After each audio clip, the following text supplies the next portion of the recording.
Here's a Who by the great Dr. Seuss. Horton hears a Who. On the 15th of May, in the jungle of Nool, in the heat of the day, in the cool of the pool, he was splashing, enjoying the jungle's great joys, when Horton, the elephant, heard a small noise. So Horton stopped splashing. He looked towards the sound. "That's funny," thought Horton. "There's no one around." Then he heard it again, just a very faint yelp, as if some tiny person were calling for help. "I'll help you," said Horton. "But who are you? Where?" He looked and he looked. He could see nothing there, but a small speck of dust blowing past through the air. "I say," murmured Horton, "I've never heard tell of a small speck of dust that is able to yell. So you know what I think? Why, I think that there must be someone on top of that small speck of dust. Some sort of a creature of very small size, too small to be seen by an elephant's eyes. Some poor little person who's shaking with fear that he'll blow in the pool. He has no way to steer. I'll just have to save him because, after all, a person's a person, no matter how small." Those are very nice words. So, gently, and using the greatest of care, the elephant stretched his great trunk through the air, and he lifted the dust speck and carried it over and placed it down safe on a very soft clover. "Humph!" humphed a voice. 'Twas a sour kangaroo, and the young kangaroo in her pouch said, "Humph!" too. "What's that? That speck is as small as the head of a pin. A person on that? Why, there never has been." "Believe me," said Horton, "I'll tell you sincerely. My ears are quite keen, and I heard him quite clearly. I know there's a person down there, and what's more, quite likely there's two, even three, even four. Quite likely a family, for all that we know, a family with children just starting to grow. So please," Horton said, "as a favor to me, try not to disturb them. Just please, let them be." "I think you're a fool," laughed the sour kangaroo, and the young kangaroo in her pouch said, "Me too. You're the biggest blame fool in the jungle of Nool." And the kangaroos plunged in the cool of the pool. "What terrible splashing!" The elephant frowned. "I can't let my very small persons get drowned. I've got to protect them. I'm bigger than they." So he plucked up the clover and hustled away. Through the high jungle treetops, the news quickly spread. "He talks to a dust speck! He's out of his head! Just look at him walk with that speck on that flower." And Horton walked, worrying, almost an hour. "Should I put the speck down?" Horton thought with alarm. "If I do, these small persons may come to great harm. I can put it down, and I won't. After all, a person's a person, no matter how small." Then Horton stopped walking. The speck voice was talking. The voice was so faint he could just barely hear it. "Speak up, please," said Horton. He put his ear near it. "My friend," came the voice, "you're a very fine friend. You've helped us all folks on this dust speck no end. You've saved all our houses, our ceilings and floors. You've saved all our churches and grocery stores. You mean, Horton gasped, you have buildings there too? Oh, yes, piped the voice. We most certainly do. I know, called the voice. I'm too small to be seen, but I'm mayor of a town that is friendly and clean.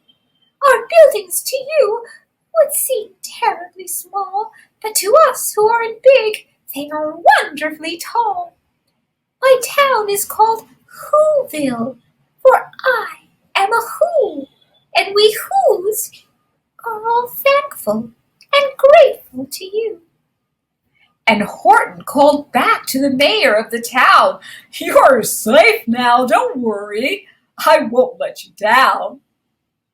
But just as he spoke to the mayor of the speck, 3 big jungle monkeys climbed up Horton's neck. The Wickersham brothers came shouting, What rot! This elephant's talking to Whos who are not.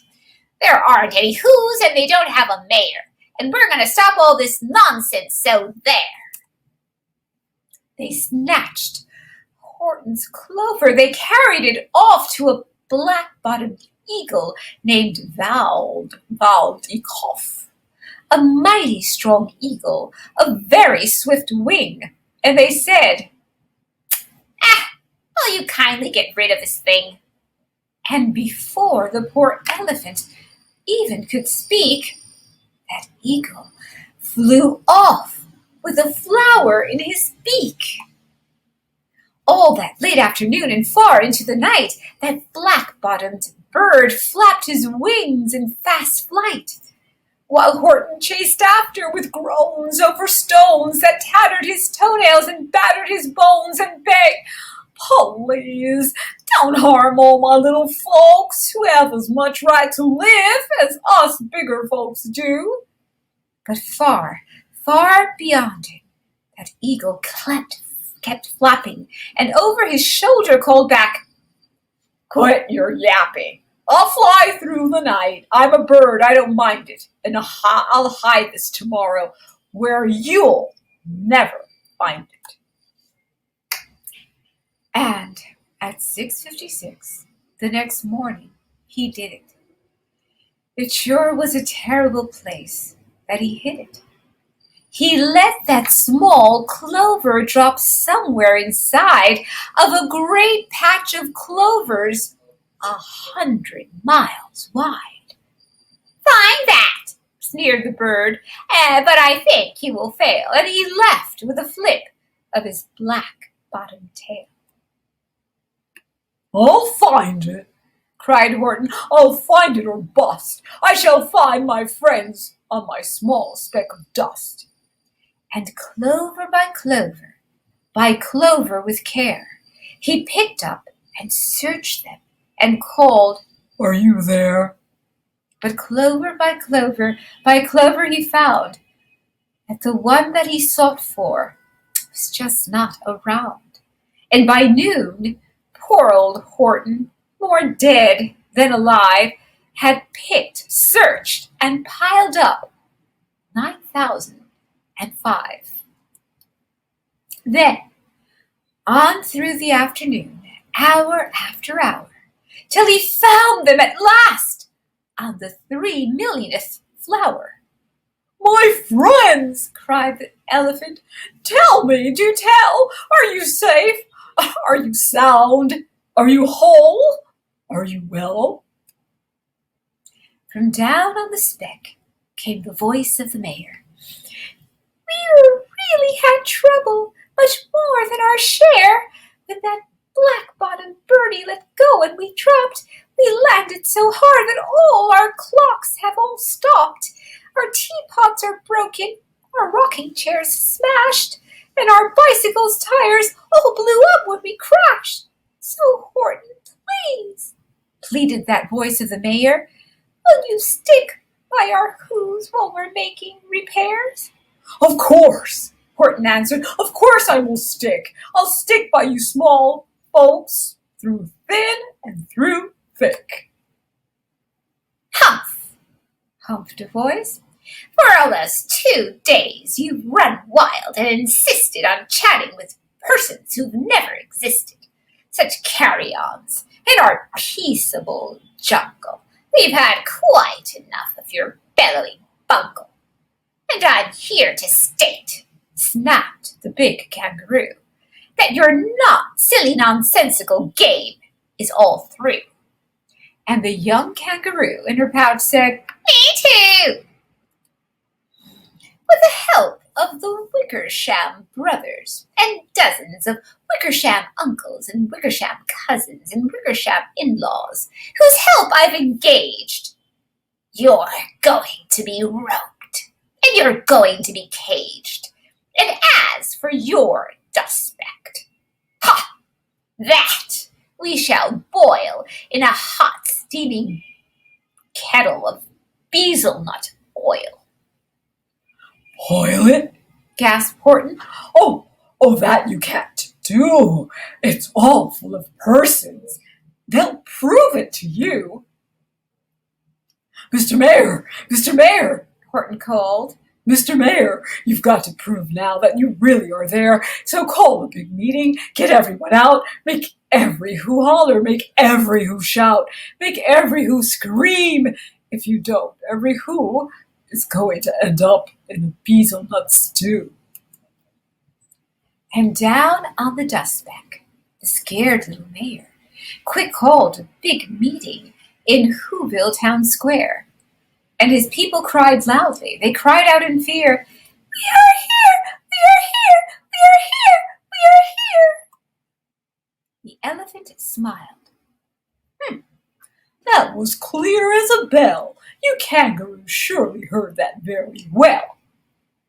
All I heard, snapped the big kangaroo, was the breeze and the faint sound of wind through the far distant trees. I heard no small voices, and you didn't either. And the young kangaroo in her pouch said, Me neither. Grab him, they shouted, and cage the big dope. Lasso his stomach with 10 miles of rope. Tie the knot so tight he'll never shake loose, then dunk that dumb speck in the bezelnut juice. Horton fought back with great vigor and vim, but the Wickersham gang was too many for him.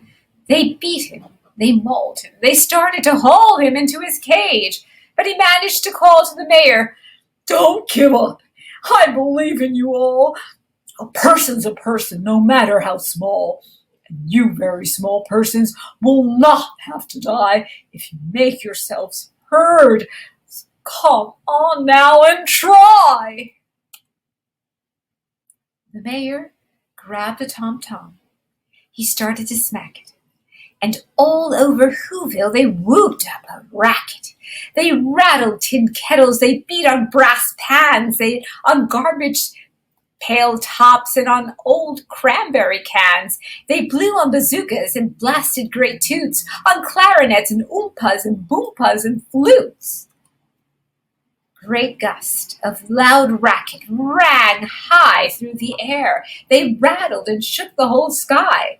And the mayor called up through the howling mad hullabaloo, Hey, Horton, how's this?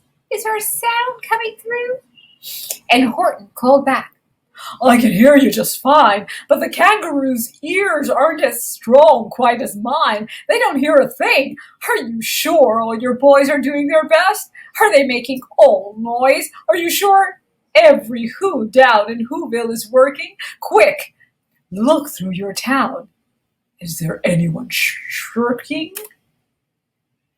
Through the town rushed the mayor, from east to the west. But everyone seemed to be doing his best. Everyone seemed to be yapping or yipping.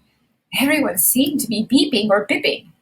But it wasn't enough, all this ruckus and roar. He had to find someone to help him make more. He raced through each building. He searched, floor to floor. And just as he felt he was getting nowhere, and almost about to give up in despair, he suddenly burst through a door, and that mayor discovered one shirker, quite hidden away in the Fairfax Apartments, apartment 12J. A very small shirker named Jojo was standing, just standing, and bouncing a yo-yo, not making a sound, not a yip, not a chirp. And the mayor rushed inside, and he grabbed the little twerp. And he climbed with the lad up to the Eiffelberg Tower. "This," cried the mayor, "is your town's darkest hour. The time for all those who have blood that is red to come to the aid of their country," he said. "We've got to make noises in greater amounts, so open your mouth, lad, for every voice counts." Thus he spoke as he climbed. When they got to the top, the lad cleared his throat, and she shouted, "Yop!" And that yop, that one small extra yop, put it over. Finally, at last, from that speck on that clover, their voices were heard. They rang out clear and clean. And the elephant smiled. "Do you see what I mean? They've proved they are persons no matter how small, and their whole world was saved by the smallest of all." "How true! Yes, how true!" said the big kangaroo. "And from now on, you know what I'm planning to do? From now on, I'm going to protect them with you." And the young kangaroo in her pouch said, "Me too." From sun in the summer, from rain when it's fallish, I'm going to protect them, no matter how smallish. And so ends another great book by the great Dr. Seuss. And remember, all persons are persons, no matter how small.